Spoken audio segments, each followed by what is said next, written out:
Assalamualaikum warahmatullahi wabarakatuh. Izin memperkenalkan diri. Nama saya Herwata Askia dengan NPM 224111090 dari Manajemen 22A. Di sini saya akan menjelaskan atau mempresentasikan materi manajemen keuangan yang ketiga, yaitu analisis rasio keuangan. Yang pertama, saya akan menjelaskan tentang definisi rasio. Nah, rasio adalah perbandingan nilai antara suatu jumlah dengan jumlah lainnya. Adapun penulisan perbandingannya dapat ditulis sebagai A banding B, dengan A dan B merupakan dua besaran yang mempunyai satuan yang sama. Kemudian di sini definisi rasio keuangan. Rasio keuangan merupakan salah satu indikator penting yang digunakan oleh suatu perusahaan atau lembaga untuk menilai kinerja bisnis melalui data keuangan.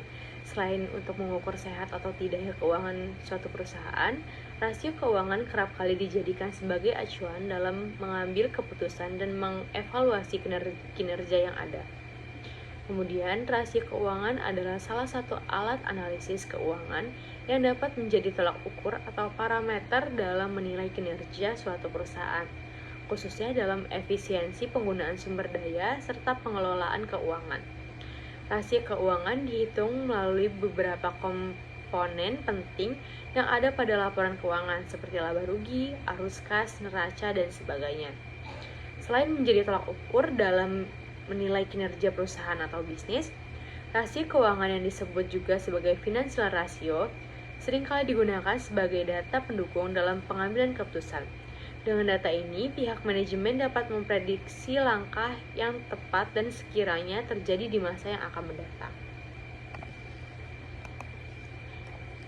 Kemudian terdapat hubungan rasio keuangan dengan kinerja keuangan. Nah, hubungan antara rasio keuangan dengan kinerja keuangan sangat baik, karena semakin baik nilai rasio keuangan, maka semakin baik pula kondisi kinerja keuangan perusahaan tersebut.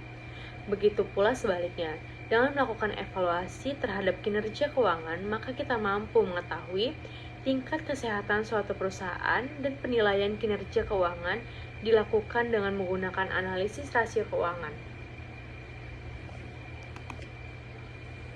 Kemudian di sini terdapat metode analisis rasio keuangan. Terdapat dua analisis, yaitu yang pertama, analisis time series and forecasting. Cara menganalisis rasio keuangan ini menggunakan metode yaitu membandingkan data keuangan pada periode tertentu. Nah, perbandingan ini digunakan sebagai bahan proyeksi atau perkiraan kondisi keuangan suatu perusahaan di masa yang akan datang. Analisis time series dan forecasting memiliki beberapa poin yang harus diperhatikan karena berpengaruh terhadap perubahan struktur keuangan. Yang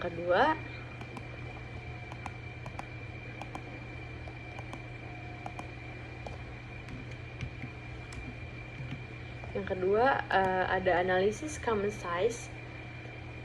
Cara menganalisis rasio keuangan menggunakan metode analisis common size adalah membandingkan perubahan antara berbagai pos dengan jumlah aktiva, pasiva, dan juga penjualan.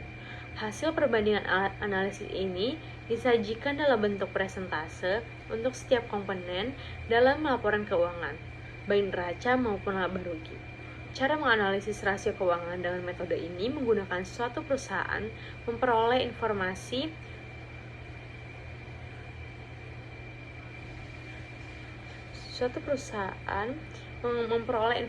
tentang relativitas aktiva lancar terhadap aktiva tetap atau komposisi investasi, dan relativitas utang perusahaan terhadap modal atau struktur modal.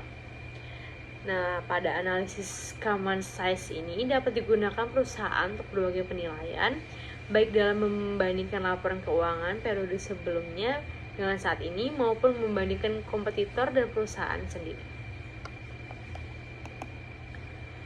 Kemudian terdapat tujuan analisis rasio keuangan. Tujuan analisis rasio keuangan yang pertama yaitu untuk mengukur kinerja keuangan. Yang kedua, untuk menentukan kemampuan membayar hutang. Yang ketiga, membagikan kinerja perusahaan dengan kompetitor. Yang keempat, sebagai bahan evaluasi dan juga pengambilan keputusan. Yang kelima, dapat membantu memprediksi kinerja di masa yang akan datang atau masa depan. Kemudian, yang terakhir, menjembatani komunikasi perusahaan dengan para pemangku kepentingan.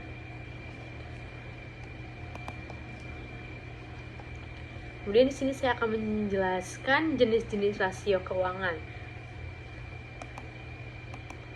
Jenis rasio keuangan yang pertama yaitu ada rasio likuiditas. Nah, rasio likuiditas ini merupakan jenis rasio yang digunakan untuk mengukur kemampuan suatu perusahaan dalam memenuhi keuangan dalam jangka pendek. Nah, rasio likuiditas ini dibagi menjadi 3, yaitu rasio lancar atau current ratio. Current ratio ini merupakan rasio yang membandingkan antara aset lancar dengan liabilitas lancar atau kewajiban jangka pendek. Yang kedua, ada rasio cepat atau quick ratio. Rasio ini menghitung kemampuan perusahaan dalam memenuhi kewajiban jangka pendek tanpa mengandalkan persediaan. Kemudian yang ketiga, terdapat rasio kas atau cash ratio. Rasio ini merupakan rasio keuangan yang mengukur kemampuan perusahaan untuk membayar liabilitas jangka pendek dengan kas yang dimiliki. Kemudian jenis rasio keuangan yang kedua yaitu ada rasio profitabilitas. Nah, rasio profitabilitas ini merupakan rasio untuk mengukur kemampuan perusahaan untuk menghasilkan laba dari kegiatan operasionalnya. Nah, rasio profitabilitas ini dibagi menjadi 4, yaitu ada rasio laba kotor atau gross profit margin. Rasio ini menghitung laba kotor sebagai persentase dari penjualan. Kemudian ada rasio laba bersih atau net profit margin. Rasio ini menghitung laba bersih sebagai presentasi dari penjualan.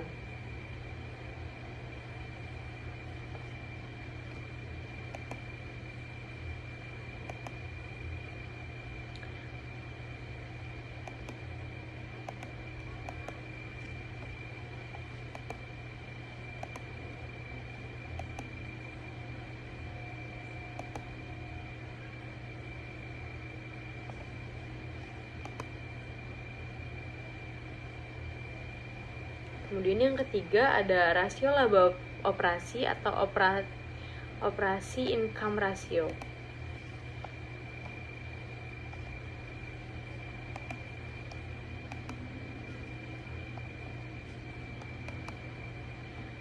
Tadi itu rasio profitabilitas itu dibagi menjadi 6, bukan 4.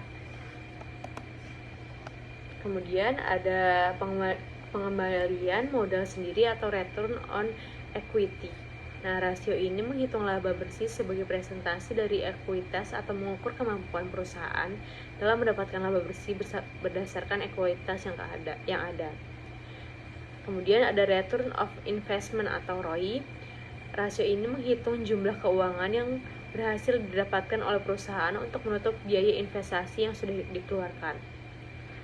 Kemudian yang terakhir ada return on net worth, yaitu rasio keuangan yang digunakan untuk mengukur laba yang berhasil dihasilkan untuk pendapatan pemegang saham dari modal sendiri yang digunakan. Kemudian ada rasio solvabilitas. Nah, apa sih rasio solvabilitas ini? Nah, rasio solvabilitas ini mengukur kemampuan perusahaan untuk memenuhi kewajiban keuangan jangka panjang. Rasio ini dibagi menjadi 2. Yang pertama ada rasio hutang terhadap ekuitas atau debt to equity ratio. Rasio ini membandingkan total hutang dengan ekuitas. Yang kedua ada rasio utang terhadap aset. Rasio ini mengukur jumlah aset perusahaan yang dibiayai oleh kreditur. Kemudian ada jenis rasio aktivitas dibagi menjadi 6, yaitu rasio perputaran piutang. Nah, rasio ini mengukur berapa kali piutang perusahaan berputar dalam satu tahun. Yang kedua ada rasio perputaran persediaan. Rasio yang mengukur berapa kali persediaan perusahaan berputar dalam satu tahun. Yang ketiga ada rasio perputaran aktiva tetap. Rasio keuangan yang mengukur dan mengevaluasi kinerja perusahaan dalam memanfaatkan penjualan. Kemudian yang keempat ada rasio perputaran aktiva total. Rasio ini mengukur efektivitas perusahaan dalam memanfaatkan seluruh aktivitas terhadap penjualan yang dihasilkan.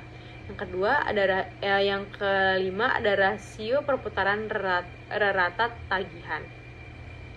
Rasio ini digunakan untuk mengukur lamanya waktu yang dibutuhkan bagi perusahaan untuk menerima tagihan dari konsumen dalam satu tahun.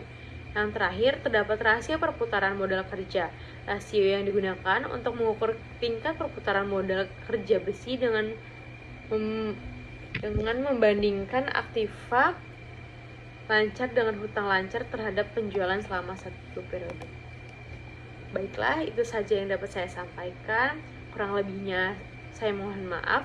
Wassalamualaikum warahmatullahi wabarakatuh.